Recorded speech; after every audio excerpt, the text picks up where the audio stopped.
Heyo, and what is up, gang? Thank you for checking out Sledgehammer TV tonight. Nobody does pay-per-view like NXT does pay-per-view. They gave us their first outing in 2020, and it was a damn near perfect show. Every single match completely different from each other, but at the same time kept you totally encapsulated in a fantastic night of professional wrestling that is almost impossible to complain about. But we'll find a way right here and right now. My name is Nick Nightmare, and you are watching the Sledgehammer Wrestling Show's NXT TakeOver Portland review and reaction show. Let's do it.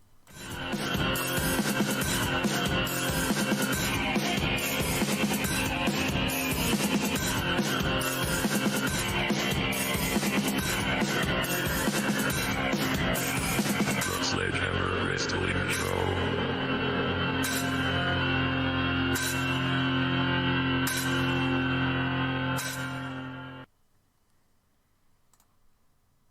Not a whole lot to complain about.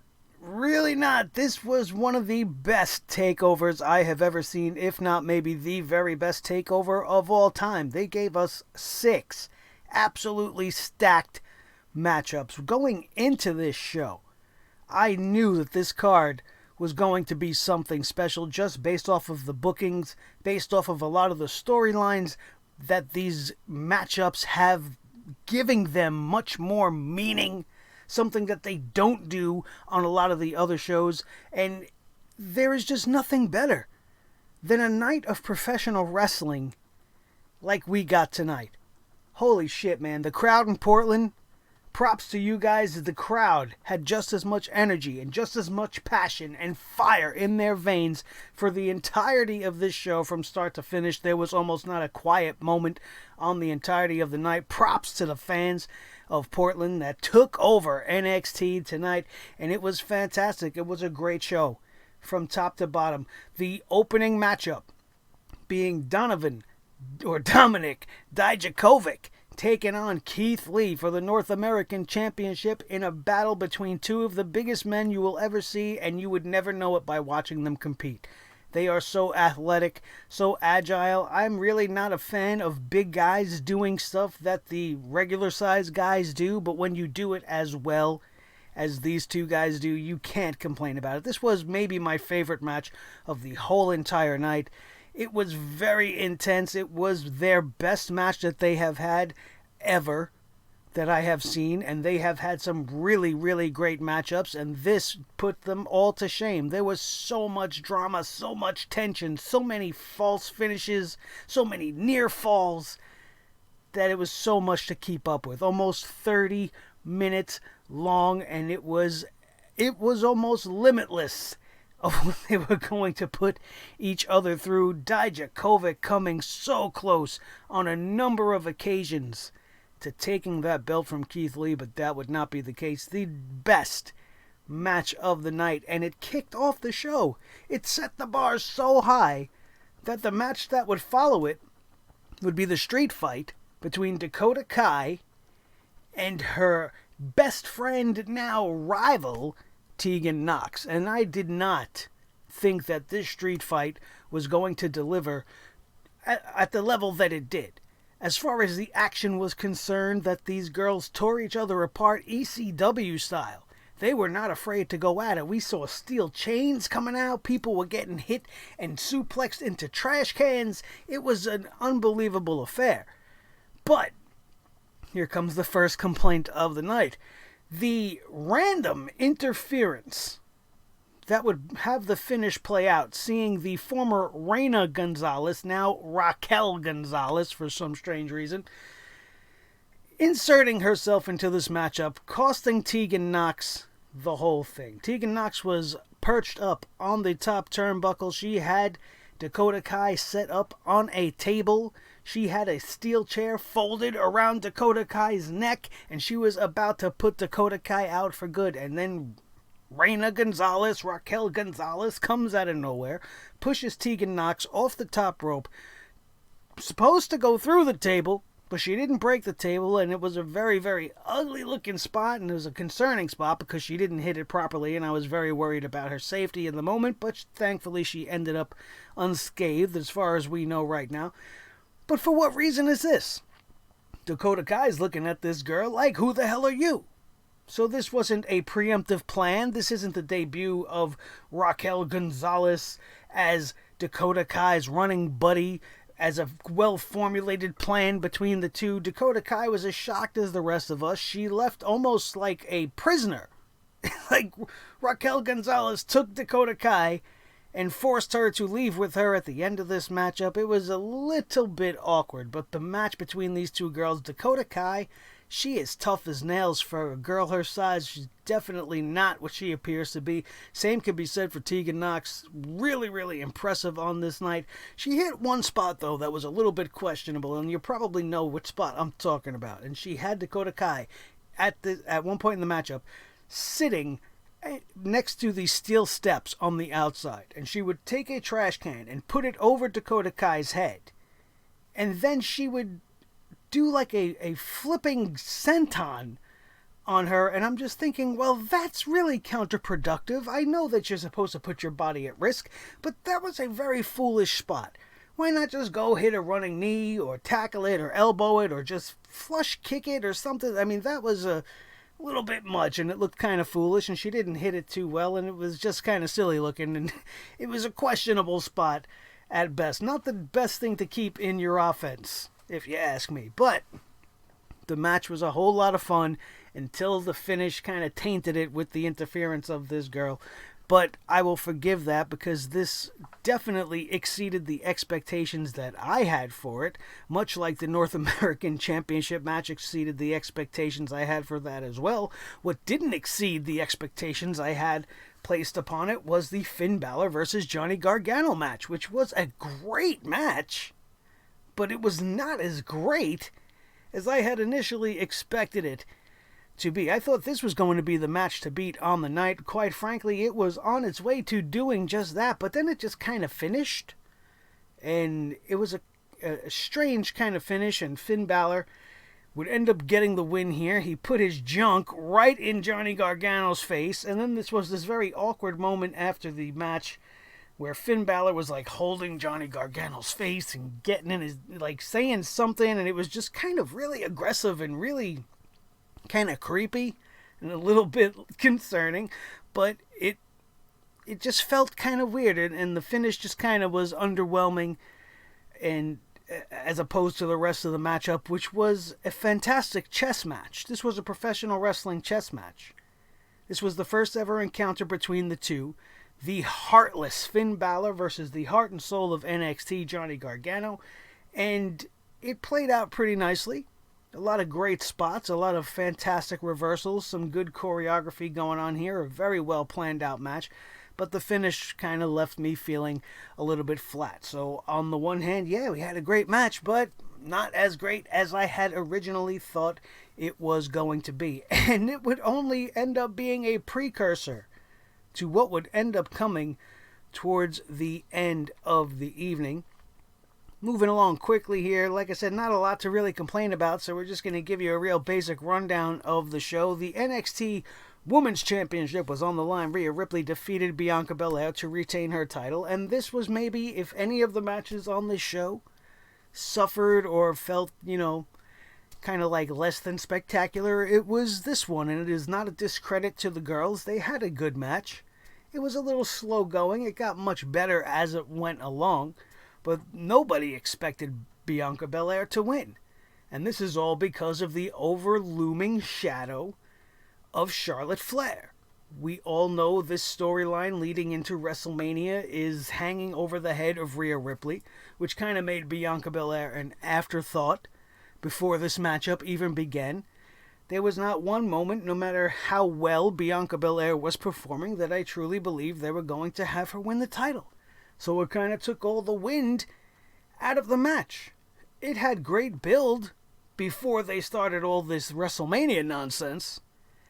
And then, as I was afraid of, this match ended up just being kind of filler to get to the moment where Charlotte Flair would show up and attack Rhea Ripley, and then take it upon herself to attack Bianca Belair for some reason, accept the challenge for WrestleMania, which is now what this segment was all about, and I take points away for that. That's the one reason why I would be like, well, this would have been an A-plus show had they not ruined it with the stain of main roster nonsense and this WrestleMania match that I don't really mind when all is said and done with it, but the fact that it has now, hurt the NXT women's division, what are they going to do with the women's title from now until WrestleMania?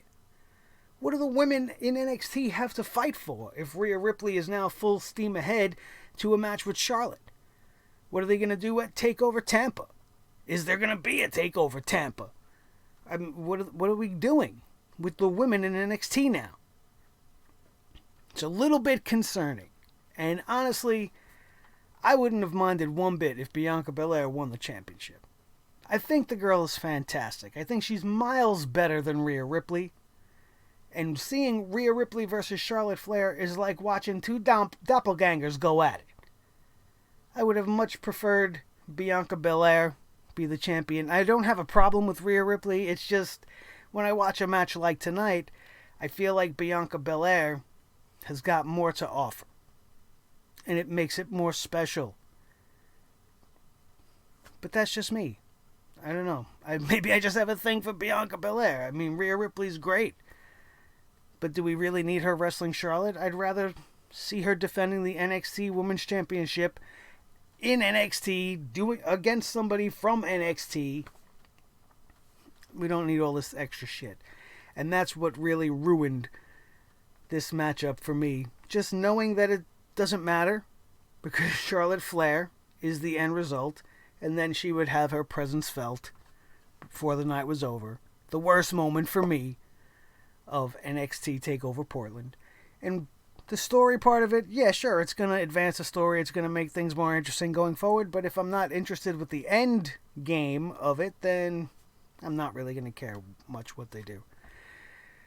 That is not the case as it pertains to the Tag Team Championships. The NXT Tag Team Championship was on the line. The Undisputed took on the Broserweights, and it would be the next in a crushing blow to the prophecy of the Undisputed Era. First it was Roderick Strong, and now Kyle O'Reilly and Bobby Fish lose the championships in an absolute banger of a tag team matchup. When tag team wrestling is done right, it's there's nothing better. It's even better than the singles matches in some cases. Not on this night. But this tag team matchup outshines any tag team matchup you have seen in the last 2 months. It was exciting. There was false finishes. They teased us on multiple occasions, making us think the miscommunications between the Broserweights was going to lead to them losing their opportunities at becoming the champions. But they fought back at all costs. Pete Dunne and Matt Riddle, the tag team nobody ever knew we ever needed. And sure, I'm not a makeshift tag team guy. All right, I don't like when they put two jabronis together and say, oh, they're a team now, and then they end up going on and doing a whole lot of nothing.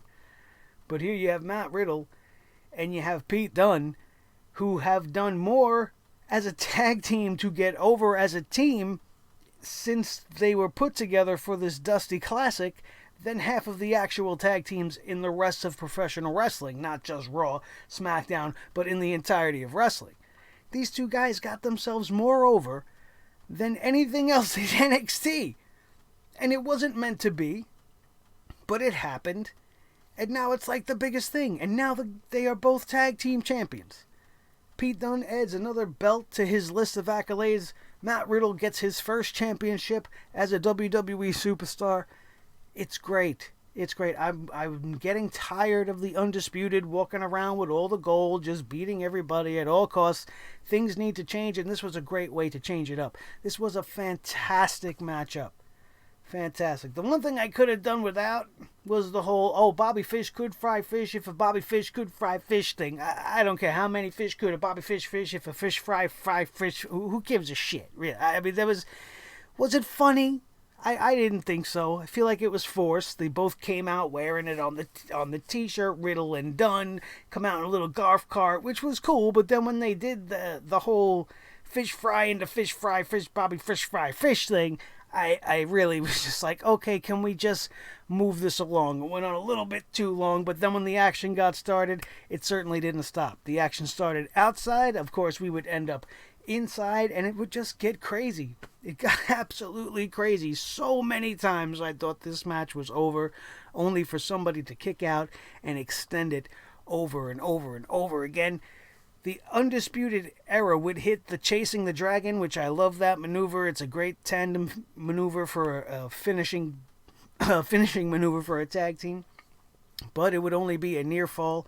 They would continue to fight when suddenly the Broserweights would start hitting tandem finishers one after another, just throwing Bobby Fish and Kyle O'Reilly into one move after another, finishing it off with the stereo jumping knee strikes and that fireman's carry thing that he does. It was pretty impressive, and they get the pinfall. We get the title change. The Broserweights are the new NXT Tag Team Champions, and I'm totally okay with it. I'm totally okay with it. And I'm sure many of you guys are as well.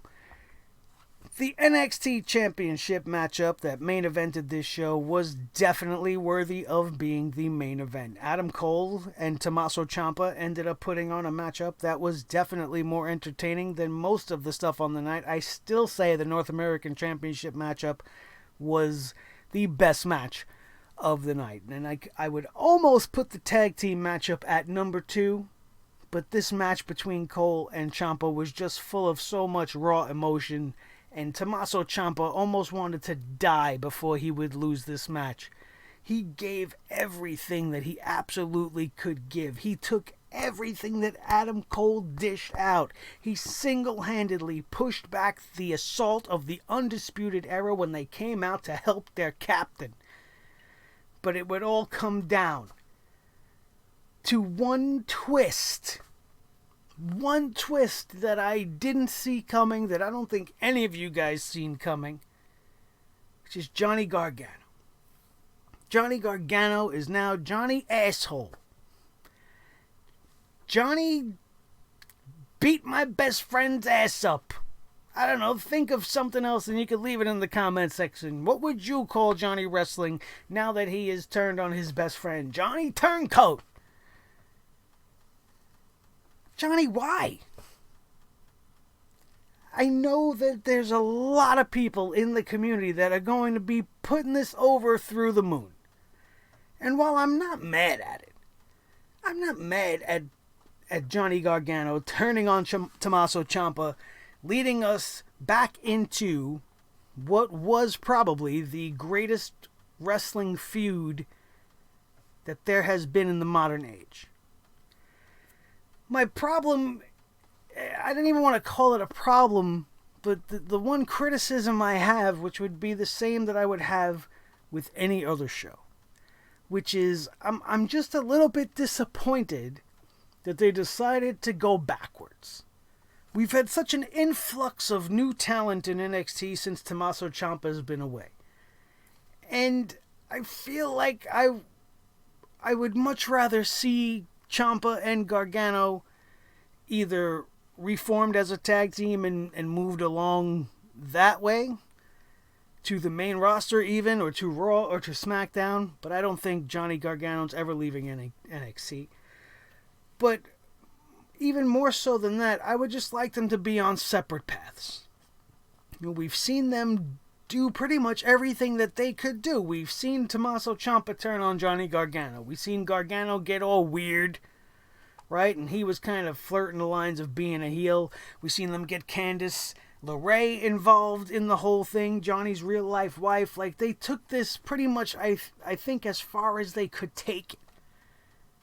And while I don't really approve of them going back to this, I mean, I know we're going to get a bunch of great matches, and the story behind it is what differentiates it from Raw and SmackDown and what they do over there. This is not like seeing Roman Reigns and Baron Corbin 100 times week in and week out. This has a lot more meaning to it. They definitely develop better stories down at NXT, and this is a story that's almost ongoing. They may be destined to fight forever, like Batman and the Joker, but to me, I was disappointed with this decision to go backwards and do something that we've kind of already done in NXT, even though that was awesome. And it was awesome when it happened in 2018. And the more that I think about it, it's actually kind of brilliant. Now, you don't have to like something to accept the fact that it's probably the best decision. Because if you think about it, Gargano and Ciampa, when they went through all their shit before, was done on NXT when NXT was on the WWE Network. And it was probably the best told story in all of professional wrestling, and it was only being told to those of you with a network subscription or who watched wrestling via Hulu or any of the other YouTube clips and things like that. But now that NXT is a worldwide brand that is on a global cable network, to give us back that story again is going to definitely give a jump in the ratings to NXT. That type of stuff is what's missing from pro wrestling. So that real deep-rooted story between these guys, the history that they already have, plus whatever it is they have in store for the future for this feud, is definitely going to ramp up NXT's importance once again, which is a great strategic move for business. You want to ramp up ticket sales, you want to ramp up ratings, you want to do something important, something special. You take your two best guys that were part of your best story ever and continue that story. It's almost a no-brainer. My concern comes with the role switching. Johnny Gargano is clearly going to be the heel in the scenario now that he has cost Ciampa his shot at regaining his Goldie, which he's never lost. And Ciampa will be the sympathetic babyface favorite in the scenario. Everybody's going to want to see Johnny Gargano get some sort of comeuppance on him at the hands of Tomasso Ciampa. But Johnny Gargano's not really a great heel. He's not. Tomasso Ciampa was a fucking great heel. He is what made that special.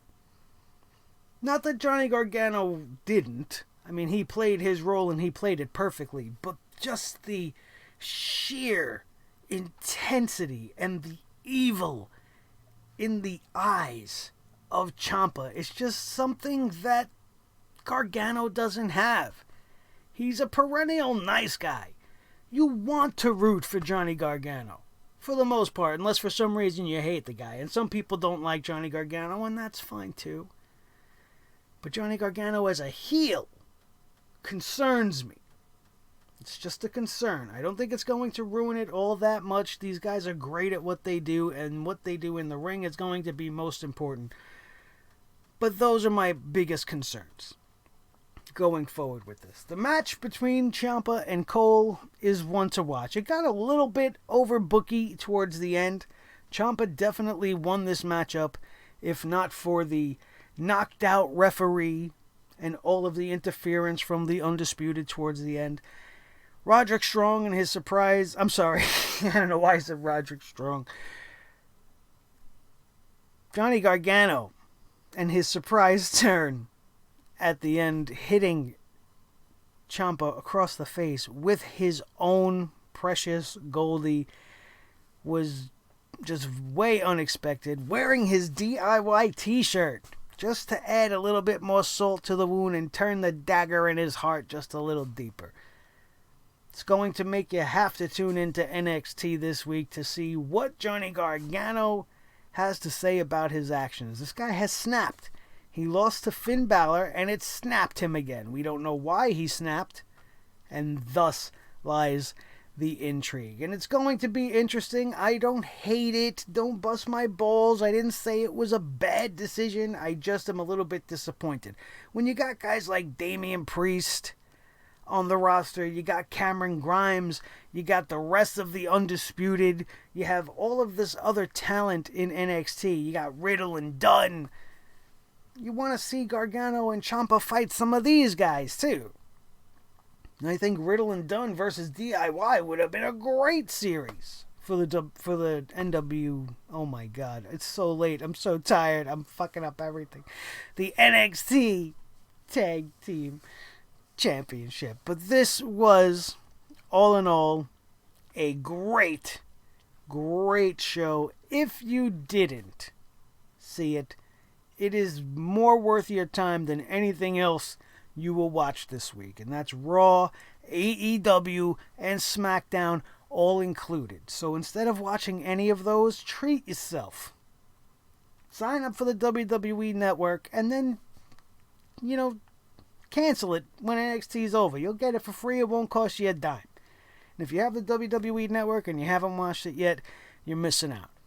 Definitely the first true contender for the show of the year has already hit the surface of the World Wrestling Entertainment, and it is in no surprise an NXT TakeOver, and it happened tonight in Portland. Thank you guys for checking out the show tonight. This was a quick one. Like I said, not a lot to complain about, but we always find something, because that's the point. How else would we bring the hammer down if we didn't find something? And they're minor complaints, but all in all, from start to finish, fantastic. Dijakovic and Keith Lee definitely stole the show. Dakota Kai and Tegan Nox, hats off to them for surprising the shit out of me and delivering one hell of a street fight.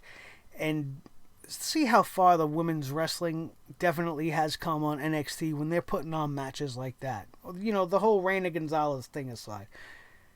You look at a match like that, and you got to be proud of those two girls. It was an amazing feat. Definitely a better matchup than the Women's Championship, I thought. If you want to compare the two women's matches, I'm picking that street fight over the title match any day of the week.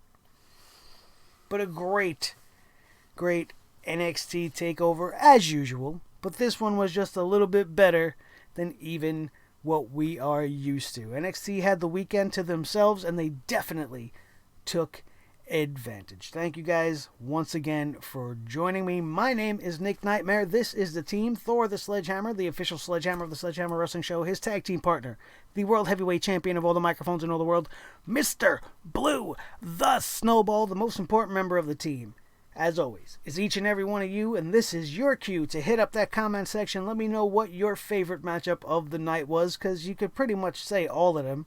They all were good in their own way, but I want to know what you were thinking, so leave your comments down below. Don't forget to subscribe if you haven't done so already, and become one of the over 2,000 plus that know when you want your wrestling news full of fun, full of opinions, and full of having a good time. Sledgehammer TV is the place to be. Don't forget, if I made you laugh, if I made you cry, if I made you understand why NXT was the best show of the year so far, but still has a couple of concerns to worry about, hit that thumbs up right now, and then share this video with each and every one of your wrestling buddies all over the wrestling world, especially if they enjoyed NXT TakeOver Portland, just like we all did this evening. Don't forget to check out everything else we have here for you guys on the channel, including the hammering of the worst show in all of professional wrestling, WWE SmackDown on Fox, and our continuing coverage of AEW Dynamite and Monday Night Raw, which surprisingly gets a little bit better every week, and we will be back here tomorrow night following Monday Night Raw to bring the hammer down on it where we see fit, and we hope to see each and every one of you guys there. That, my friends, is going to do it, and we are out of here. And we will see you next time right here on your new favorite wrestling show, the Sledgehammer Wrestling Show, only on Sledgehammer TV, right here on YouTube.com. See you tomorrow night for the Monday Night Raw review.